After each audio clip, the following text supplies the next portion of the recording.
Para que existe o deserto? Qual a função desse lugar onde parece que não existe vida, onde parece que as coisas vão perdendo sentido? Por que em alguns momentos a nossa vida se resume a estar num deserto, olhando para os lados, não entendendo nada, não sabendo para onde ir e principalmente nos achando incompetentes diante da vida?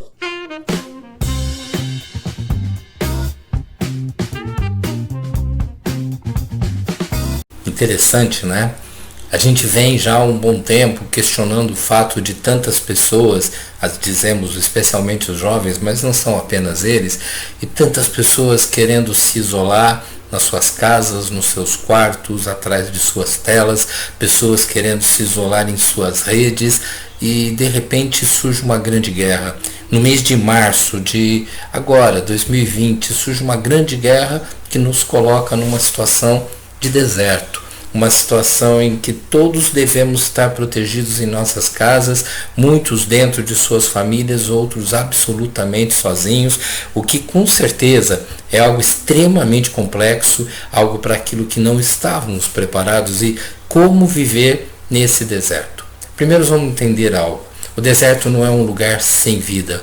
O deserto é um local onde a gente precisa aprender a compreender a vida por outros caminhos.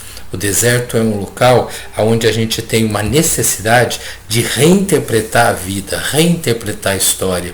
E esse é sempre um grande problema humano, porque nós somos pessoas que temos o hábito muito estranho de querer interpretar o mundo com o nosso olhar. Nós somos prisioneiros de um conjunto de pensamentos e às vezes não queremos ver a realidade. A gente quer que o mundo funcione do nosso jeito. Temos essa falsa impressão de sermos donos do mundo, de sermos aqueles que decidem, quando na verdade nunca decidimos. Nós nunca soubemos o que realmente ia acontecer na semana seguinte. Os nossos projetos sempre foram projetos, nunca foram certezas. E a gente sabe que muitas daquelas coisas que parecem que estão garantidas, não estão, né? Nesse momento estamos falando, e o que será de nós? Mas a grande questão para você que tem 15 anos, 30 anos, 40 ou 70 anos, é que nós nunca soubemos para onde iríamos. Nós tínhamos sim projetos, tentativas de tentar compreender para onde iríamos, que tipo de vida é essa que está na nossa frente. Sabe, essa questão de sermos prisioneiros das nossas ideias, prisioneiros dos nossos medos, passando por uma grande oportunidade de aprendizagem. Temos que aprender, e aprender muito nesse momento, a conviver com as outras pessoas. Temos que aprender a reorganizar nossos pensamentos através de outros caminhos. Temos que aprender a convivência de uma forma clara, falando a língua do outro e não exigindo apenas que o outro nos entenda. Esse acaba não sendo o caminho muito claro. Observa que interessante, quando a gente fala do poeta português José Almada Negreiros. Ele diz algumas décadas atrás, quando eu nasci, as frases que hão de salvar a humanidade já estavam absolutamente todas escritas, a única coisa que faltava era salvar a humanidade. Sabe, o Zé Almada está falando pra gente assim, cara, desde sempre nós sabemos que a vida passa por viver com os outros e interferir na vida dos outros, no sentido de sermos úteis para as outras pessoas. Nós existimos para mexer nesse mundo e nós existimos para viver e mexer coletivamente nesse mundo. Estamos tendo uma grande oportunidade de repensar a vida, de repensar nossos valores. É sim uma sensação de prisão, é sim uma sensação de impotência, mas é uma sensação que precisa ser vencida na medida em que ela vai nos colocando cada vez mais de frente com a realidade. Não vamos ter medo desse momento, vamos aprender com esse momento. Observe as palavras de Clóvis de Barros, ele diz: viver é você quebrar o galho de alguém, viver é você estar fazendo, viver é eu me sentir útil. E talvez você fale assim, tá bom, mas como é que eu me sinto útil nesse momento?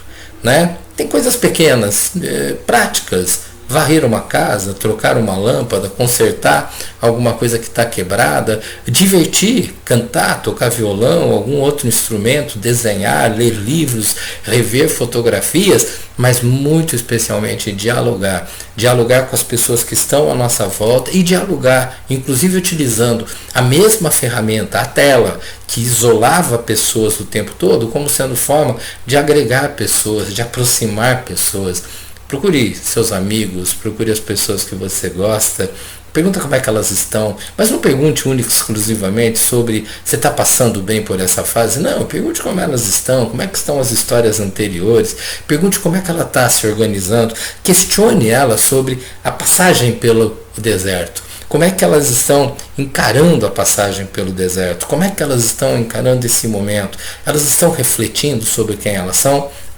Temos uma fantástica oportunidade.